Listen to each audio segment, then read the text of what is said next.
వైరాగ్యం ఉంటుంది. అవును నిజమే అనిపిస్తుంది అని మళ్ళీ ఇంటికి పోగానే నా కొడుకు నా కూతురు ఇన్ని కాదని చెప్తున్నారా, అదంతా కరెక్ట్ కాదులేబ్బా, కరెక్ట్ కాదు, సత్యం ఇది. నీకెవ్వరు లేడు, నువ్వే ఉన్నావు. నువ్వెవరుగా ఉన్నావు? నువ్వు జీవుడుగా ఉంటే నీకు అందరూ ఉన్నారు, ప్రపంచం ఉంది.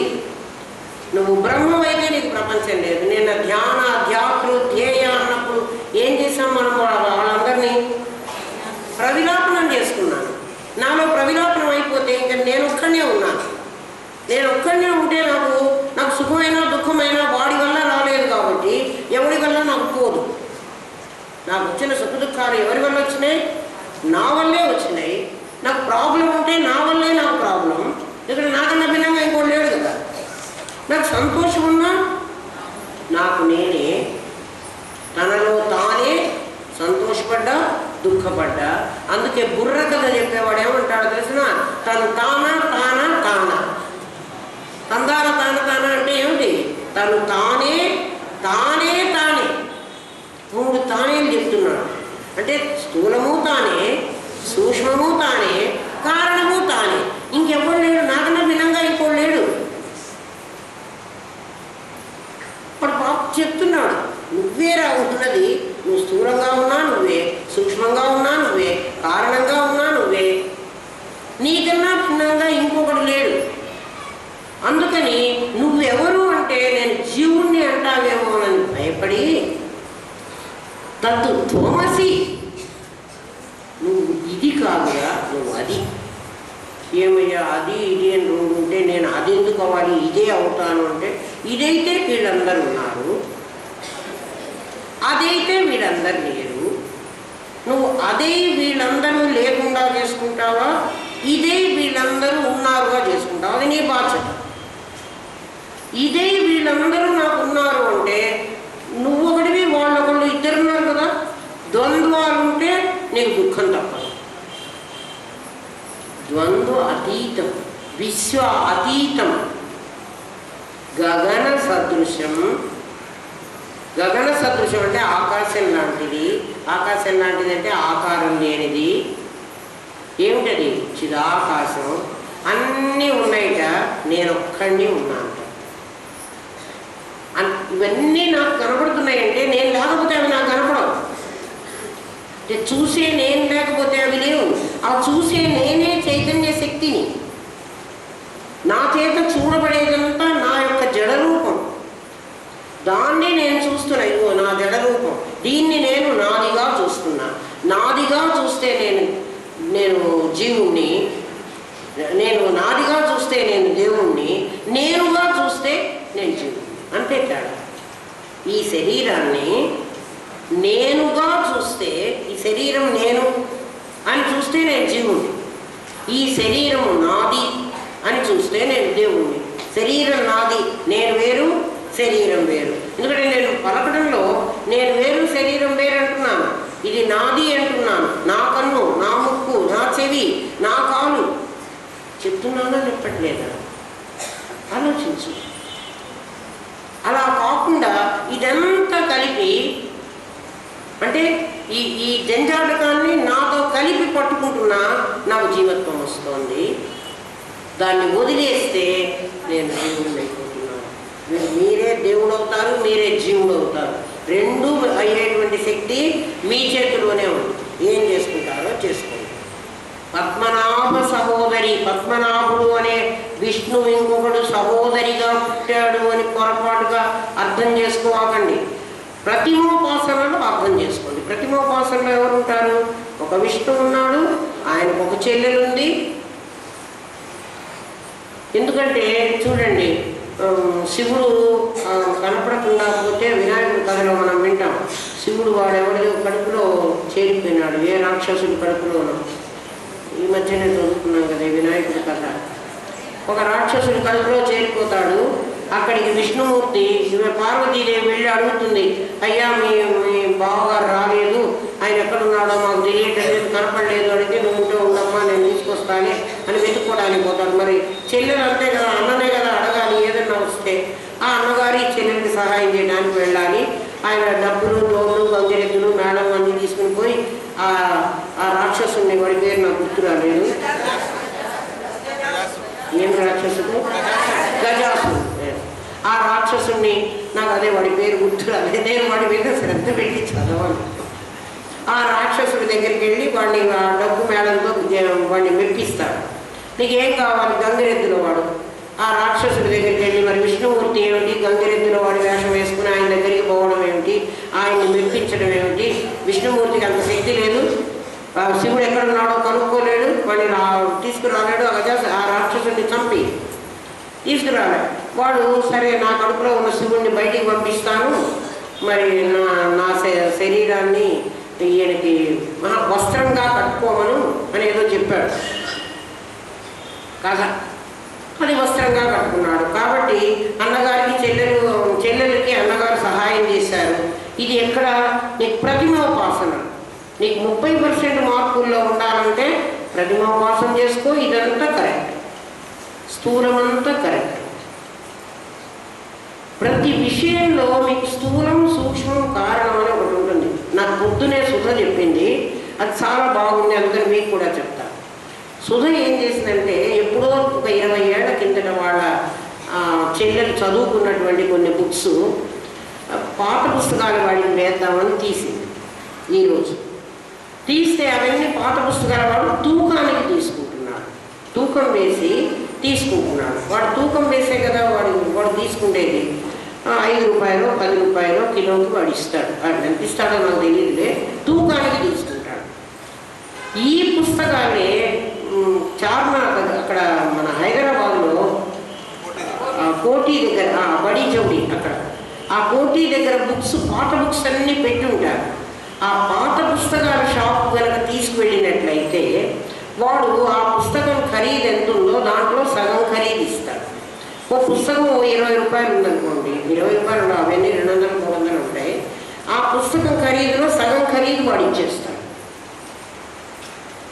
ఈ వీడు ఎవడు, ఈ పాత పేపర్ల వాడు దాని యొక్క స్థూల రూపాన్నే చూశాడు. ఆ పుస్తకం యొక్క స్థూల రూపాన్ని చూశాడు. దాని వెయిట్ ఎంత ఉంటుంది, ఆ వెయిట్కి ఎంత డబ్బులు ఇవ్వాలి అని వాడు చూశాడు. ఆ పోటీలో ఉన్నవాడు దాని సూక్ష్మ రూపాన్ని చూశాడు. దానిలో ఎంత మ్యాటర్ ఉంది. ఆ పుస్తకం 200 ఖరీదు గల పుస్తకం 100 రూపాయలు నేను తీసుకుంటే నేను 150 రూపాయలకి ఎవరికైనా అమ్ముకోవచ్చు. దాంట్లో ఉన్న సూక్ష్మ దృష్టి వాడిది. ఈ బుక్కులు, పేపర్లు, బుక్కులు వాడిది స్థూల దృష్టి. నిజంగా అందులో ఉన్నటువంటి జ్ఞానాన్ని ఆ అమ్మాయి ఎప్పుడో చదివేసుకుంది. అందులో ఉండేటువంటి మ్యాటర్ అంతా తీసేసుకొని అది ఎప్పుడో డిగ్రీ సంపాదించుకొని దాంతో కోర్టు సంపాదించేసుకుంది. అది పరారూపం. పరారూపం వెళ్ళిపోయింది ఆ పుస్తకంలో. ఆ పుస్తకం పర్పస్ ఏమిటి? ఒక పుస్తకం కొనుక్కున్నది అది చదువుకోవడానికి, చదువుకుని జ్ఞానాన్ని సంపాదించుకోవడానికి. అది సిలబస్లో పెట్టారు కాబట్టి ఆ పుస్తకం కొనుక్కుంది.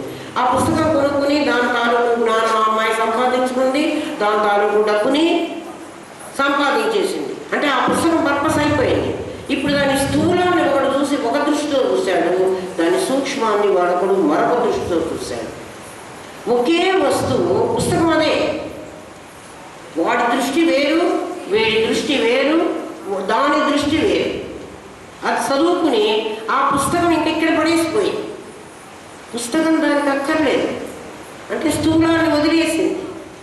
సూక్ష్మం కూడా దానికి అక్కర్లేదు. మరి దానికి ఏం కావాలి? దాని పరారూపం కావాలి. ఆ సిద్ధాంతం దానికి తెలుసు. ఆ పుస్తకంలో ఏ సిద్ధాంతం అయితే చెప్పబడిందో అది దానికి తెలుసు. అది క్యారీ చేయక్కర్లేదు, అది బ్రెయిన్లో ఉంది. మీరు కూడా ప్రతి వస్తువుని, స్థూలాన్ని, సూక్ష్మాన్ని, పరారూపాన్ని గ్రహించండి. స్థూల దృష్టి ఉన్నవాడు అమ్మవారి విగ్రహం, అమ్మవారికి అన్నగారు ఉన్నారు, అన్నగారు పద్మనాభుడు, ఆవిడ సహాయం చేస్తూ మనకు కూడా పద్మనాభుడు లాంటి బ్రదర్ ఉంటే మనం ఈ ప్రపంచాన్ని ఎప్పుడో గెలిచేవాడు. మరి మనకు అట్లాంటి బ్రదర్ లేడే. మన బ్రదర్ ఎక్కడున్నాడు? మనతో పాటే ఉన్నాడు. ఎవడు వాడు? మనలో సత్తు, మనమే చిత్తు. మన బ్రదర్ మనకి ఇక్కడే ఉన్నాడు. వాడి సహాయాన్ని మనం గుర్తిస్తే స్థూల సూక్ష్మ కారణాలు పొద్దునే చెప్పింది. నాకు చాలా బాగుంది అనిపించింది. తెలిసింది, అందుకని మీకు కూడా చెప్పేసి మీరు కూడా ప్రతి పదార్థంలో ఆ స్థూల దృష్టి, ఎందుకంటే కారణ దృష్టి నీకు తెలియాలంటే ముందు నీకు స్థూల సూక్ష్మాలు తెలియాలి. తెలిస్తే నువ్వు పరారూపంలోకి వెళ్ళిపోగలవు. లేకపోతే ఆలోచించడం నేను పరాలోకి వెళ్ళు అంటే అది ఎట్లనో నాకు తెలియటం లేదే అంటాం. ఆలోచించు. మీకు ఇదివరకు కూడా మైసూర్ పాకు గురించి చెప్పాను. మైసూర్ పాకు ఒక స్థూల రూపం ఉంది, ప్లేట్లో పెట్టుకున్నాను.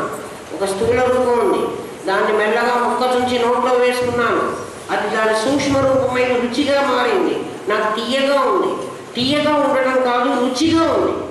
మైసూర్ పాకు టేస్ట్, తీపి వేరు, టేస్ట్ వేరు, అలా ఉంది. తర్వాత అది నా లోపల దాక్కుంది. మైసూర్ పాకు వెళ్ళిపోయింది, కానీ లోపల దాక్కుంది నా లోపల. ఆ దాక్కున్న మైసూర్ పాకు ఎన్ని సంవత్సరాలైనా మళ్ళీ ఎవరింటికో వెళ్ళి నేను నాకు మైసూర్ పాకు పెడితే అది తింటూ దానిలాగా లేదు, దాంతో నేను పోల్చుకోగలిగాను. దానిలాగా లేదు నాకు ఇది. అంటే ఆ మైసూర్ పాకు ఇంకా నాలో ఉందా లేదా? మైసూర్ పాకు అయితే లేదు, మరి దేనిగా ఉంది? పరారూపంలో ఉంది. ఆ పరారూపం నేను బతుకున్నంత వరకు ఉంటుంది. మరి మరుజన్మలో నేను మర్చిపోతాను కాబట్టి పోతుందేమో, మనకు అర్థం కావడం కోసం మైసూర్ పాకు చెప్పారు. మైసూర్ పాకే పరమేశ్వరి అని అనుకోవాకండి. ఒక స్థూలం, ఒక సూక్ష్మం, ఒక కారణం. ఉన్మేష నిమిషోత్పన్న, ఇది చెప్పాను ముందే. ఉన్మేష నిమిషోత్పన్న విపన్న భువనావళి మనం ఇంతకు ముందే చెప్పుకున్నాం. అంటే కళ్ళు తెరిచి కళ్ళు మూసి, తెరిస్తే ప్రపంచం, మూస్తే ప్రళయం. మనం కళ్ళు తెరిచామంటే విశ్వరూపంగా మనకు ప్రపంచం అంతా పగలంతా వస్తుంది. మనం నిద్రపోతే ఏ విషయాలు మనకు గుర్తుండదండి. నిద్రపోతే అన్నీ పోతున్నాయి. విపన్న భువనావళి, ఉన్మేష నిమిష ఉత్పన్న, ఇది మొన్ననే చెప్పుకున్నాం కాబట్టి మళ్ళీ చెప్పండి. సహస్ర శీర్షవదన, సహస్రాక్షి, సహస్రపాత్, సహస్ర శీర్షవదన, ఇది కూడా చెప్పుకున్నాం మనం. ప్రపంచంలో అనేక మందికి ఉన్న కళ్ళు, అనేక తలకాయలు ఆమెవే, అనేక బుద్ధులు ఆమెవే, అనేక గుణాలు ఆమెవే, అనేకంగా కనపడుతున్నాయి కానీ అవి ఏకమే. సహస్ర శీర్ష పురుష, సహస్రాక్షి, సహస్రపాత్, పురుష సూక్తం అదే. అన్ని పాదాలు ఉన్నటువంటి ఆ బ్రహ్మ కీటజనని, ఇది కూడా మనం చెప్పుకున్నాం. ఆ బ్రహ్మ మొదలు కీటకము వరకు ఈవిడే తల్లి. కోరిన కోరికలు నెరవేర్చి అమ్మ చారు భాష, మొన్ననే మనం అనుకున్నాం. అందరి కోరికలు నెరవేర్చింది, ఎవ్వరికి ఏం బాకీ లేదు. ఇప్పుడు మళ్ళీ అడిగితే మళ్ళీ తీరుస్తుంది. ఇప్పుడు అడిగితే మళ్ళీ ఇచ్చింది, మళ్ళీ అడిగితే మళ్ళీ ఇస్తుంది. మరి ఎన్ని అడిగితే అన్నీ ఇస్తూ ఉంటుంది. నాకేం వద్దు అని అమ్మ దగ్గరే కూర్చుంటానంటే కూర్చోమంటుంది, అంతే కదా. మనం చిన్నప్పుడు ఒక ఆట ఆడుకునేవాళ్ళం, మీకు గుర్తుందో లేదో. ఒకళ్ళు తల్లి అని ఒక పోస్ట్ పెడతారు. పోస్టో పోలో ఏదో ఒక పోల్, అది తల్లి. దాని దగ్గర కూర్చుని కళ్ళు మూసి వీరి గుమ్మడి పండు వీరి పేరేమి అని వాడి పేరేదో చెప్తాడు. వాడు కాదు, మరే వాడు వెళ్ళిపోరా అంటారు. అట్లా అందరూ వెళ్ళిపోతారు వీడి కళ్ళు మూసి. ఇప్పుడు వీడు వెళ్ళి వాళ్ళందరినీ ముట్టుకొని తాకాలి, వాడిని పట్టుకురావాలి. వీడు ఇట్లా వెళ్తాడు. వాళ్ళందరూ పరిగెత్తుకు వచ్చి తల్లిని ముట్టుకుంటారు. తల్లి అనేది ఒక పోల్, అది నిజంగా తల్లి కాదు. ఒక పోల్ని ముట్టుకుంటే వీళ్ళని వాడు ముట్టుకున్నా వాడు దొంగ కాదు. అదొక ఆట ఉండేది చిన్నప్పుడు. మేము చిన్నప్పుడు ఆడుకునేవాళ్ళం. మరి అందరూ చిన్నప్పుడు ఆడుకునే ఉంటారు ఆ ఆట. అంటే ఆట రూపంగా కూడా మన పెద్దలు మనకి ఇదే బోధించారు. ఒరే, నువ్వు ఆటలో ఎంత పరిగెత్తినా, ఎక్కడ దాక్కున్నా ఈ ఎవడు నేను పట్టుకోవడానికి వచ్చినవాడు, వీడు నిన్ను పట్టుకొస్తాడు. నువ్వు ఎట్లగైనా తప్పించుకొని వచ్చి తల్లిని పట్టుకో. ఎవరా తల్లి? పరమేశ్వరి, లలితా పరమేశ్వరి. ఆమెను పట్టుకున్నావంటే నువ్వు ఆటలోకి పోక్కర్లేదు. నువ్వు విన్ అయినావు, నువ్వు గెలిచావు. ఆట చూడండి, ఆట రూపంగా ఎంత గొప్ప విషయాన్ని మనకు చెప్పారు కదా. అట్లాగే కబడ్డీ కబడ్డీ కబడ్డీ అంటూ ఉంటారు చూడండి. ఒకరు కబడ్డీ ఆడతారు, కబడ్డీ అనుకుంటూ వెళ్తాడు. వీడి నోట్లో ఆ వాయిస్ సౌండ్ ఉన్నంత వరకు వాడు వీడిని పట్టుకోడు. అంటే వాడు పట్టుకుంటే వీడు ఓడిపోవాలి. వీడు ఆ కబడ్డీ అనుకుంటూనే వీడు ఒక ఒక ప్లేస్ని టచ్ చేయాలి, మధ్యలో ఏదో గీత పెడతారు, దాన్ని టచ్ చేయకపోతే వాడు ఓడిపోతాడు. దీన్ని టచ్ చేస్తే వాడు ఓడిపోడు, దీన్ని పట్టుకుంటే వాడు ఓడిపోడు. అదే విషయాన్ని మనం బస్సు ఎక్కాము చూడండి. మనం బస్సులో ఎక్కుతాం, బస్సులో ఎక్కి నిలబడతాం. నిలబడినప్పుడు బస్సులో మన కాళ్ళు కిందికి ఉంటాయి కదా, కింద బస్సు ఉంది అంటే బస్సుతో పాటు మనం ప్రయాణం చేస్తున్నాం. పైన ఒక పోల్ను మనం పట్టుకోవాలి. ఇది పట్టుకోకపోతే బస్సు వాడు బ్రేక్ వేస్తే నేను పడిపోతాను. ఈ పైన పట్టుకోవడం అనేది ఆలంబన. అది పట్టుకుంటే పరమాత్మని కనుక నువ్వు ఇక్కడ పట్టుకుంటే ఈ ప్రపంచంలో ఎన్ని ఒడుదుడుకులు వచ్చినా నువ్వేం కావు. ఇది పట్టుకోకుండా ఉంటే నువ్వు పడిపోతావు. ఎందుకంటే బస్సు ఒకవైపు పట్టుకుని నువ్వు అంటే కాళ్ళు బస్సు మీద పెట్టి నుంచుంటే వాడు బ్రేక్ వేస్తే నువ్వు పడతావు, అది పట్టుకున్నవాడు పడతావు. అలాగే నువ్వు వాయిస్ అరుస్తూ శబ్దం చేస్తూ చేస్తూ చేస్తూ చేస్తూ ఉంటే బతికుండి, శబ్దం ఆపేస్తే నువ్వు చచ్చిపోయినట్లు. నువ్వు బతికుండి నువ్వు కనుక ఆ మధ్య ఉన్న బద్దె అంటారు దాన్ని టచ్ చేయగలిగితే నువ్వు విన్ చేసినట్టు, లేకపోతే నువ్వు ఓడిపోయినట్టు. ఆటలో నువ్వు వచ్చి మదర్ ఫోన్ను కనుక టచ్ చేయగలిగితే ఆ ఆటలో నువ్వు దొంగవి కావు, నేను పట్టుకోను.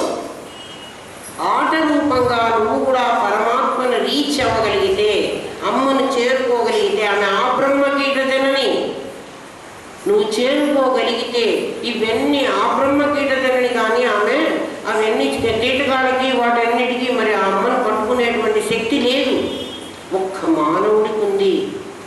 మానవుడికి దేని ద్వారా పట్టుకోగలడు? బుద్ధి ద్వారా పట్టుకోగలడు. ఆ బుద్ధిని ప్రేరణ చేసుకో. ఆ బుద్ధి ప్రేరణ అయిపోతే వాడు పరమేశ్వరుని పట్టుకుంటాడు.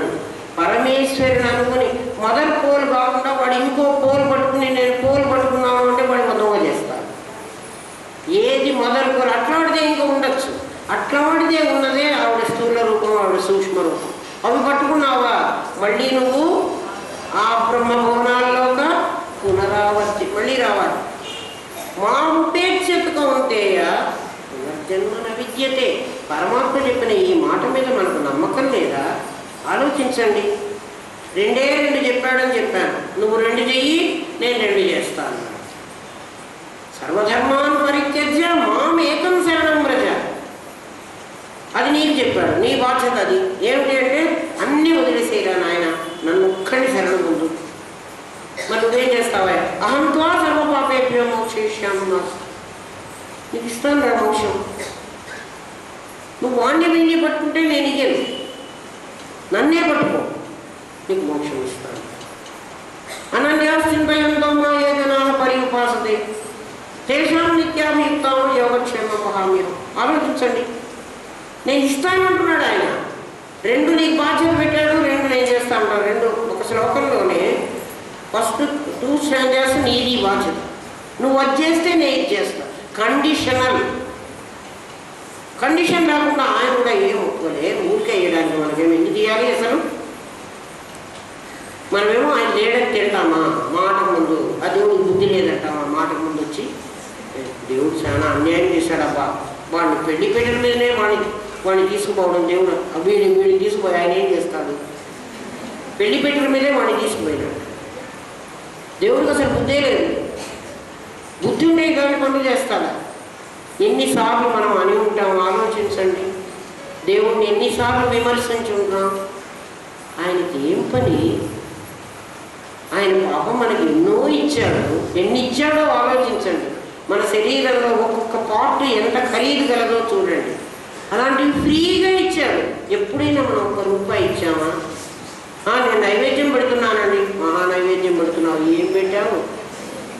ఏం పెట్టలేదు. నాన్న ఎప్పుడైనా వస్తూ ఇంటికి ఆఫీస్ నుంచి పుల్లారెడ్డి స్వీట్స్ కొనుక్కొచ్చాడు అనుకుందాం కాసేపు. ఆయన పాపం పిల్లలు తినాలనే కొనుక్కొచ్చాడు, తీసుకొచ్చాడు. ప్యాకెట్ ఆయన చేతిలో ఉంది. ఈ పిల్లలందరూ చూశారు, నాన్న పుల్లారెడ్డి స్వీట్స్ తెచ్చాడు, మన కోసమేనని కూడా వాళ్ళకి తెలుసు. పాప ఆ డబ్బా అక్కడ పెట్టి ఆ నాన్న కాళ్ళు చేతులు కడుక్కొద్దామని బాత్రూంలోకి వెళ్ళాడు. వచ్చేటప్పటికి ఈ పిల్లలు ఆ డబ్బా పీకేసి మొత్తం తలా ఒక ముక్క తీసుకుని తినేసి ఆ డబ్బా అక్కడ పారేసి అనుకోండి. నాన్నగారు బాత్రూంలోంచి బయటకు వచ్చే లోపల ఇప్పుడు నాన్న ఏమనుకుంటాడు, ఏమి రాయింత అన్యాయం, నేను వీళ్ళ కోసమే తెచ్చాను, నేను ఇచ్చేదాకా కూడా వాళ్ళు ఆగలేదు, తర్వాత ఒక్క ముక్క నాన్న నువ్వు కూడా తిను, వాళ్ళు నాన్న వచ్చిన తర్వాత నాన్న ఇది నువ్వు కూడా తిను అని ఆయనకు పెడితే ఆయన ఎలాగో తినడు. ఎందుకని?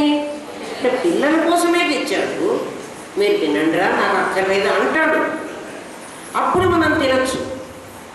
అలా కాకుండా ఆయన రాకముందు ఆయన పెట్టకుండా ఆయన చెప్పకుండా ఆయనే తెచ్చిన తిండి మనం గబగబా మింగేసామనుకోండి, రేపు మళ్ళీ బజార్ నుంచి వస్తూ నాన్న స్వీట్ షాప్ వెళ్ళి పిల్లల కోసం కొందాము అని అనిపించినా చాలాదవరు వాళ్ళకి అసలు కొంచెమైనా కృతజ్ఞత లేదు, వీళ్ళకి నేను ఎందుకు పెట్టాలి అని నాన్న ఖచ్చితంగా అనుకుంటాడు. నాన్నకు ప్రేమ ఉండొచ్చు. పరమాత్మ మన కోసం ఇంత ప్రకృతిని సృష్టించి ఇన్ని ఆయన సృష్టించకపోతే ఆయన ఇవ్వకపోతే వర్షము భూమి పండదు, మనకి తినడానికి తిండి లేదు. ఇవన్నీ మనం ఇవాళ తింటున్నాం అంటున్నా, మనం రకరకాలుగా అనుభవిస్తున్నాం అంటున్నా, పరమాత్మ ఇచ్చినటువంటి సంపద ఇది. ఈ ప్రకృతి మనకి ఇచ్చింది. ప్రకృతి రూపంగా పరమాత్మ ఎవరు అంటే మయాధ్యక్షేణ ప్రకృతే సూయతే అంటున్నాడు. ఈ ప్రకృతి ఎక్కడి నుంచి వచ్చింది? నా యాజమాన్యంలో వచ్చింది. అటువంటి ప్రకృతి ఇవన్నీ ఇస్తే ఆయన ఇచ్చిన పువ్వులే ఆయన పూజ చేశావు, ఆయన ఇచ్చిన కొబ్బరి చెట్టు నుంచి వచ్చిన కాయ ఆయన కొట్టావు, అంతేనా? జస్ట్ ఊరికే నాన్న నువ్వు తిను అని చెప్పాం, అంతేనా? నైవేద్యం పెట్టడం అంటే ఏమిటమ్మా? ఆయన తింటే పెడతామా? పిల్లలకు కూడా తెలుసు నాన్న ఏం తినడు, ఊరికే నాన్నకే వస్తే నాన్న మీరు తింటారా అని మనం అడిగితే గౌరవంగా రేపు మళ్ళీ తెస్తాడు. మనం అడగకపోతే ఆయన అసలు తేడు అనే సంగతి వీళ్ళకి తెలీదా? ఒక మాట అడిగేస్తే అందరూ ఒక మాట అంటారు, రేపు నన్ను కూడా ఒక మాట అడుగుతాంటారా, ఏం వద్దులేరా, ఆయన ఒక ముక్క తింటే మనకి మళ్ళీ తక్కువైపోతాయి, మనమే తినేద్దాం. వీళ్ళు దొంగలనే దొంగలు ఊళ్ళు పంచుకున్నట్టుగా దొంగలు ఊళ్ళు పంచుకుంటారు. ఒరే ఈ ఊళ్ళని నావి, రౌడీలు ఎట్లాగే ఈ వీధి అంతా నాది, ఆ వీధి వాడిది, బిచ్చగాళ్ళు కూడా పంచుకుంటారు. అలా మనం అంతా అన్ని ఊళ్ళు పనిచేసుకొని భగవంతుడికి పెట్టడంలా, పెడితే కూడా ఆయన తినడు. పెడితే ఏం చేస్తాడంటే రేపు మళ్ళీ ఇస్తారు, అది లేకపోతే ఏమి ఇయ్యక్కర్లేదు, నేను వీడు అసలు కృతజ్ఞుడు, వీడికి ఏం పెట్టకూడదు అనుకుంటాడు. ఆలోచించండి, ఆ బ్రహ్మ కీట జనని నువ్వు స్థూల ఉపాసన చేసేటప్పుడు భగవంతుడు ఉన్నాడు, వాడు నాకు తండ్రి, వాడు నాకు ఏమీ కోరకుండా అన్నీ ఇచ్చాడు. అన్నీ ఇచ్చాడంటే నాకేం డబ్బులు ఇవ్వలేదు కదండి, నేను పెద్ద మేడ కట్టుకోవాలనుకున్నా, వాడు మేడ కూడా ఇవ్వలేదు కదండి. ఆయన నీ దగ్గర డబ్బులు లేవురా, నేను బంగారం షాప్కి వెళ్ళి నా దగ్గర 30,000 ఉన్నాయి, నాకు ఒక వజ్రాల నెక్లెస్ ఇస్తారా అని అడిగాను అనుకోండి, ఏమంటాడు? అమ్మ నీ దగ్గర 30,000కి ఇదిగో ఈ చిన్న 1 తులము 10 గ్రాములు 6 గ్రాములు చెయ్యి ఉంది, ఇది వస్తుంది తీసుకో. ఏం లేదండి నా దగ్గర 30,000 ఉన్నాయి, నాకేమో వజ్రాల నెక్లెస్ పెట్టుకోవాలని కోరిక ఉంది, మీరు ఇచ్చే తీరాలి అంటే వాడు ఇప్పుడు నీ దగ్గర తక్కువ డబ్బులు ఉన్నాయి, ఏమిటి డబ్బులు? నీ కర్మ, నువ్వు పుణ్యకర్మలే చెయ్యవు అసలు. నాకేమో పెద్ద పెద్ద కోరికలు ఉన్నాయి, ఆలోచించు నీకు ఎట్లా ఇవ్వాలి. అక్కడికి పాపం అమ్మవారు ఎన్నిసార్లు చెప్తూ ఉంటుందిట. ఒక కథలో అమ్మవారు చెప్తుందిట, ఒక బ్రాహ్మణుడు రోజు వేదం చదువుతూ ఉంటాడు, చాంటింగ్. వేదం చదువుకోవడం మనస్ఫూర్తిగా చదవకపోతే, వేదం అర్థం కాకపోతే వేస్ట్, ఒట్టిగా చదువుకుని ఘనాపాఠీలు అంటే వాళ్ళ ప్రయోజనం లేదు. అలా చదువుకుంటూ ఉన్నాడు, రోజు అంత వేదం చదువుకున్నాడు. ఆ బ్రాహ్మడు పేదరికంతో బాధపడుతున్నాడు, వాడికి ఏమన్నా ఇవ్వచ్చు కదా అని పార్వతీదేవి శివుణ్ణి అడిగింది ఒకసారి. అంటే శివుడు పార్వతి ఆకాశంలో పోతూ ఉంటారు కదా, అక్కడ పార్వతీదేవి పరమేశ్వరుడిని అడిగింది, పరమేశ్వరుడు చెప్పాడు కదా. అట్లా కదా మనం కథలు చెప్పుకుంటాం. స్థూలోపాసనలో ఈ కథలన్నీ కరెక్టే. పార్వతీ పరమేశ్వరులు రవీంద్రనాథ్ ఠాగూర్ చెప్పినట్టు పైన ఆకాశంలో మేఘాలు మెరుపు, అవి ఎక్కడ లేవు, అంతగా ఉన్నాయి, అవి తిరుగుతూ ఉన్నారు. వాళ్ళు అనుకున్నారు పార్వతి వాడికి లేదు, వాడి కర్మలో లేదు, మనం ఇచ్చినా వాడు అనుభవించడానికి లేదు, మరి నేను ఇవ్వలేనంటావేమిటి నువ్వు అన్నట్టు శివుడు. లేదు నా కళ్ళెదురుగా మీరు ఇవ్వండి, వాడు ఎందుకు తీసుకోవడం నేను చూస్తాను అని. సరే ఇస్తానన్నట్ట. ఒక మూట అన్ని ధనమంతా బంగారు నాణ్యాలు బిస్కెట్లో ఒక మూట కట్టి ఆ బ్రాహ్మణుడు ఏ దారిలో పోతాడో ఆ దారిలో ఈ మూట పెట్టించాడు శివుడు. పాపం ఈ బ్రాహ్మణుడు అక్కడిదాకా నడిచి వచ్చాక, గుడ్డివాడు కూడా నడుస్తాడు కదా రోడ్లో, కళ్ళు మూసుకుని గుడ్డివాడల్లే నడిస్తే నేను నడవలేకపోతానా అని వీడికి ఒక థాట్ వచ్చింది. ఎవరికి? ఈ బ్రాహ్మణుడికి. వాడు అలాగే పోతున్నాడు. అంటే గుడ్డివాడు కళ్ళు మూసుకోవాలి, ఏం కనపడదు, మొత్తం కళ్ళు మూసుకొని వాడి రోడ్లో వాడు నడుచుకుంటూ వెళ్ళాడు. పార్వతి చూడు, ఆ మూట వాడు ముట్టుకొని కూడా ముట్టుకోలే, అంటే కాలుతో కూడా తగల్లా, వాడు చక్కగా వెళ్ళిపోయినాడు. వాడికి ప్రాప్తం లేదు. ప్రాప్తం ఎందుకు లేదు అంటే వాడు కర్మలో తెచ్చుకోలేదు, అందుకని అది లాభం లేదు అని చెప్పాడు. లేదు మీరు అట్లా ఇండైరెక్ట్గా ఇస్తే వాడు అలా చేశాడు, కానీ డైరెక్ట్గా వాడికి ఇస్తే వాడు ఎందుకు అనుభవించడు, మీరు డైరెక్ట్గా ఇవ్వమని చెప్పిందట పార్వతి. ఆవిడ మంత్రంతో కొట్లాడుతుంది. ఎందుకంటే అమ్మ కదా, నాన్న కొంచెం కఠినంగా ఉన్నా అమ్మ చాలా ప్రేమగా ఉంటుంది. అందుకని అమ్మే అసలు అందరికంటే ముఖ్యం. ఎవరైనా అమ్మని సరిగా చూడకపోతే అది వేస్ట్, వాడి జన్మే వేస్ట్. ఆ అమ్మ చెప్పింది డైరెక్ట్గా ఇస్తే, వాడు ఇండైరెక్ట్గా ఇచ్చావు కదా డైరెక్ట్, సరే ఇప్పుడు డైరెక్ట్గా ఇస్తాను. ఒక గుమ్మడి పండులో బంగారు నాణ్యాలు పెట్టి, శివుడు కదా కథ, గుమ్మడి పండులో బంగారు నాణ్యం ఎట్లా పెట్టాడు, గుమ్మడి పండు పెరిగేదా